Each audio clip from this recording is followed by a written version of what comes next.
Hey everyone, welcome back to 6 Mile Outdoors. Hey, today we're going to go over a little bit of instruction on how I set up scopes and what I do to get everything set on the gun and level. So I just kind of wanted to touch base with you on a few things.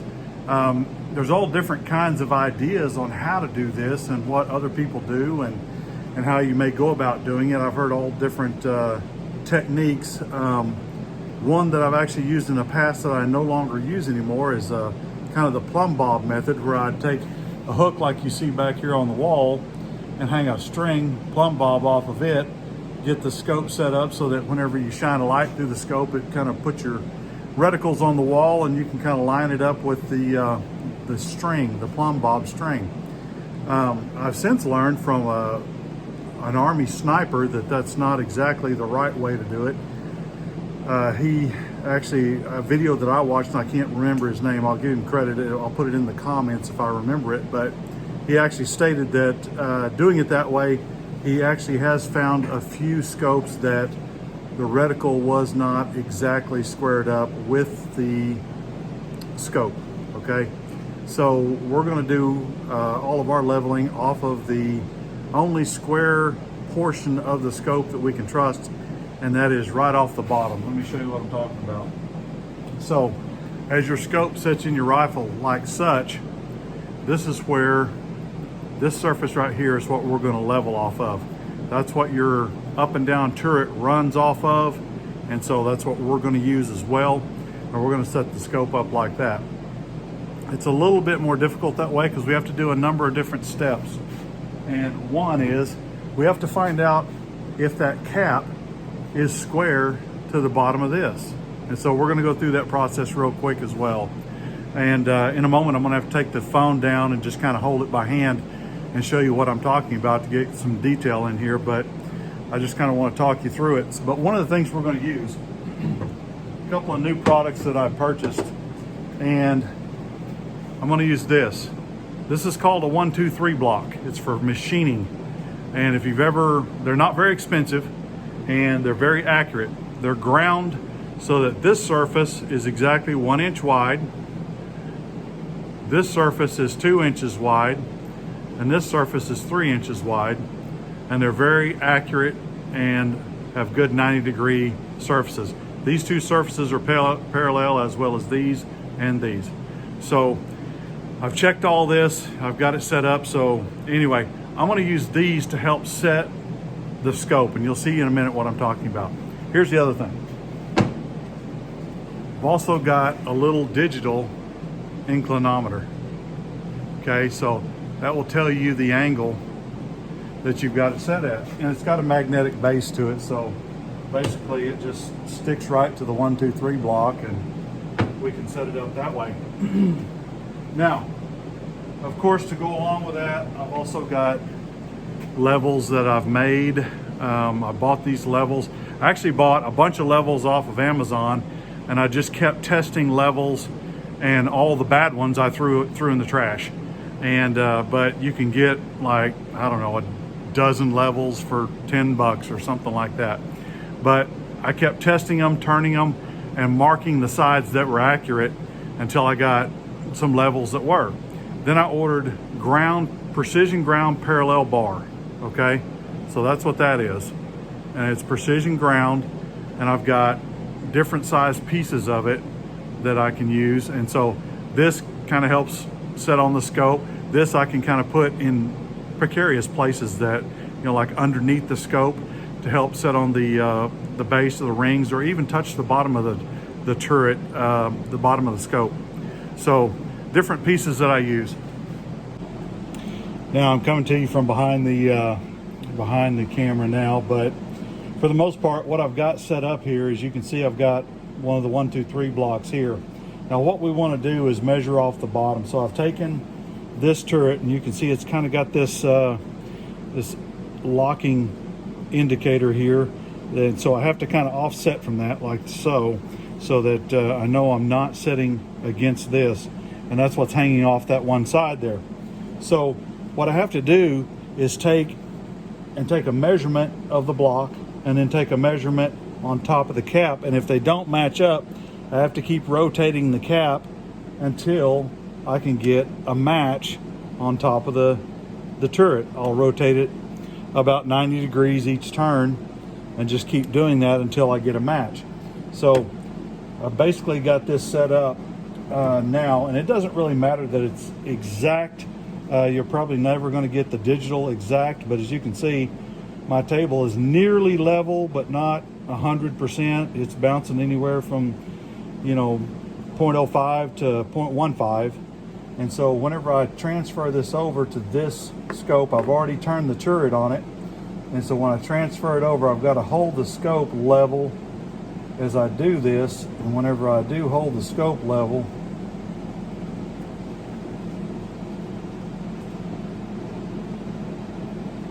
it comes in right about where I would expect. So that's kind of what I do. I turn that. So at that point, now we don't touch the turret. We leave it alone, and now we start working on the gun, and we'll get it set up in this vise fixture the same way so that we can get the gun totally level. And then I've got another piece of equipment I want to show you as well.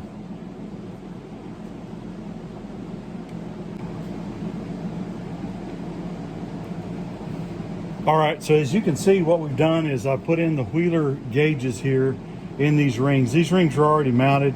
I went ahead and checked the torque on them and all that. Everything looked right. I would say they may be mounted backwards in the sense that I normally put this set in the back, but it doesn't really matter. They function either way. It's just a set of rings. But for the most part, as you can see here, these are lined up very well. These come together real nice.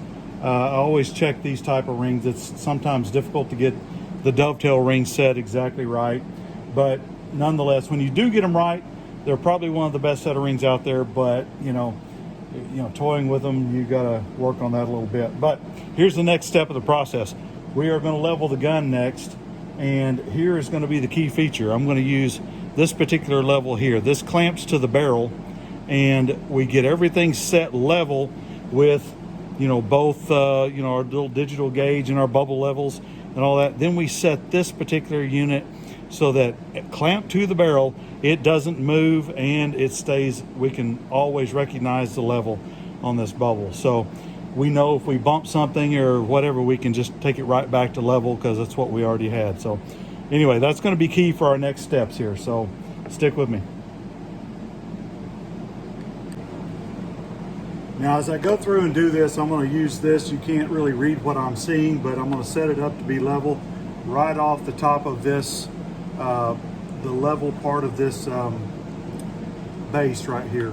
And that's what I've got the inclinometer on. Right now it's reading 2 degrees off. So I'm going to set and adjust it with these screws until I can kind of get it tightened down where I can clamp the entire thing in a position that I agree is level. And I'm going to check it a number of ways here. Now I've hit 0. I want to see if the clamping will keep it in place. Not exactly, so let me see if I can nudge it back into place here.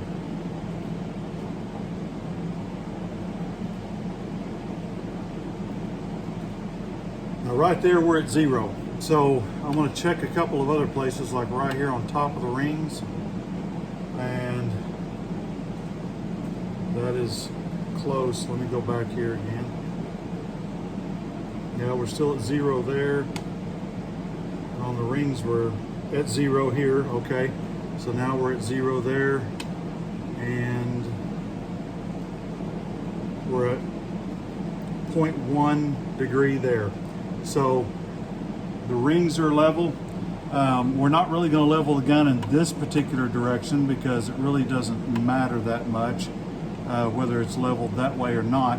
It's really your left and right that you're going to have to worry about. So I'm going to put this back on here. Now I'm going to set my barrel level here. I'm going to come to the front of the gun to do that.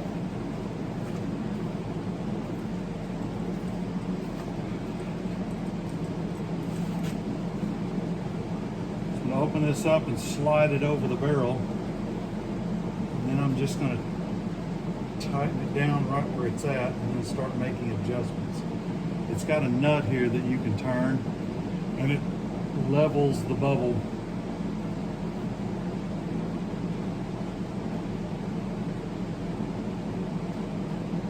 turn it back and forth, and the bubble walks back and forth in the level.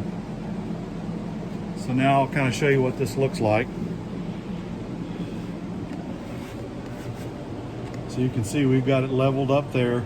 The barrel is clamped, so everything is good. And as you can see, if I can get this back here, as you can see from back here, we're still level with the inclinometer.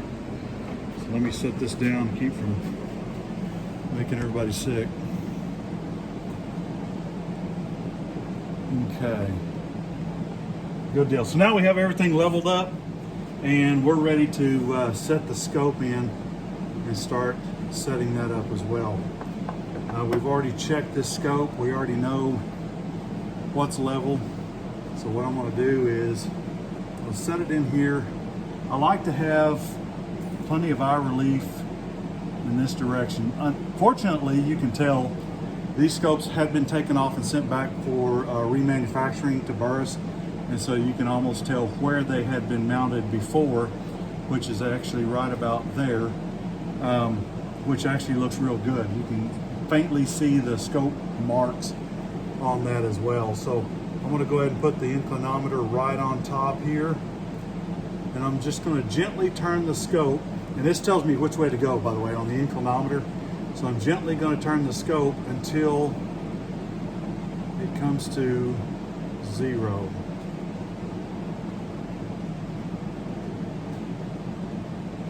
Okay. Whoop. No, I bumped it. My bad. There we go. We're at 0.05, which is probably as close as my unsteady hands can get. And at the same time, I can always test with my little level here to make sure that everything is level. So we've got a bubble level is still dead on. We got this set to 0 now. I guess when I bumped it, it went on to 0. And so everything looks good. Now, I segregated my caps. So this is the rear cap that I took off of here. So it goes back on in the same position that it came off. And I'm going to gently tighten that down. And when we're done, we're going to check our, let me move this. We're going to check our level. But here's the thing. As we're tightening, we've got to be real careful. You say, of course, you don't want to bump the scope. Well, that's not it. You will get ring draw as you tighten. So once you get to a point where you start feeling resistance as you're tightening, it will actually start drawing the rings to that side and twisting the scope. So you have to be careful there. So we're going to just put some tension on this scope where it won't move, but not tighten down all the way. And then we're going to check it for level one more time.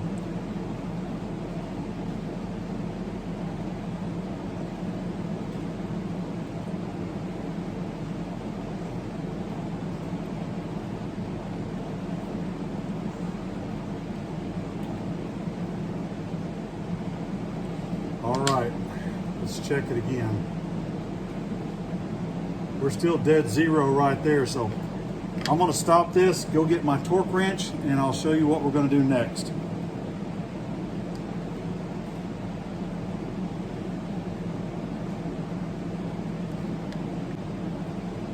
Okay, so I've got my wheeler wrench set. I'm going to be using this at right around 18 pounds. Of course, this is an analog setting, so I'm just under 20. That's what I've got it set at. If your scope has a particular reading on it that says, hey, don't go over, let's say 15 pounds, and your rings say don't go over 18 pounds, always go to the lesser of the two. And but I know these scope rings are 18 pounds, so that's what we're going to go to. So I'm going to start tightening gently each side, trying to clamp as even as I can, watching my inclinometer. And every time I turn it, I see it jump, but it goes back to 0. So far everything's fine.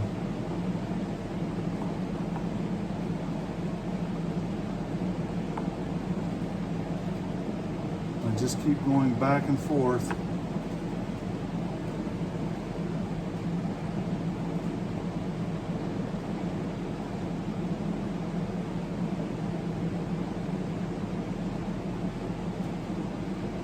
See, even that tightening process, I'm now at 0.05. It was 0, but 0.05 is not enough to be out of tolerance.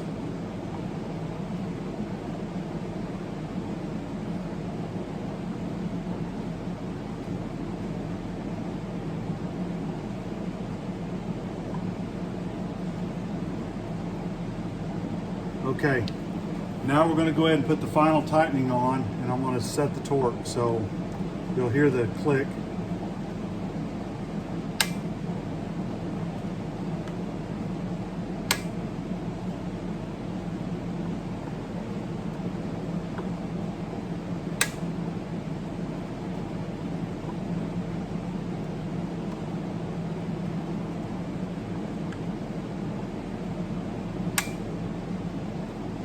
Okay.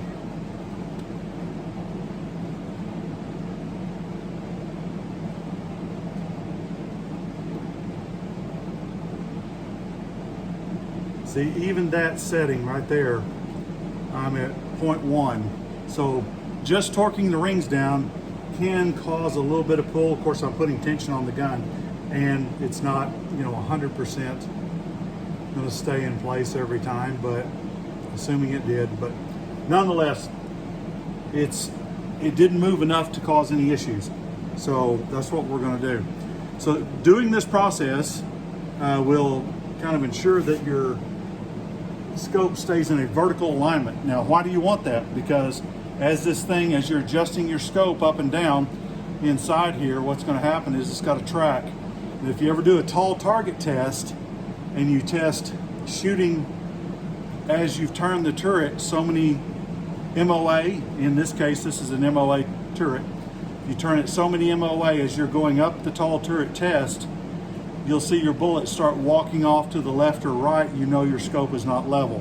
So anyway, that gives you a good indication of what's going to happen at longer yardages if you do any type of compensation, especially if your scope has multiple reticle lines in it, which I don't really prefer that, because you can get kind of a parallax as you look down the lens, farther down the lens. So anyway, just giving you those pointers, and hopefully you can take something away from this. That's kind of the way I do it. This one's set up now and it's ready to go.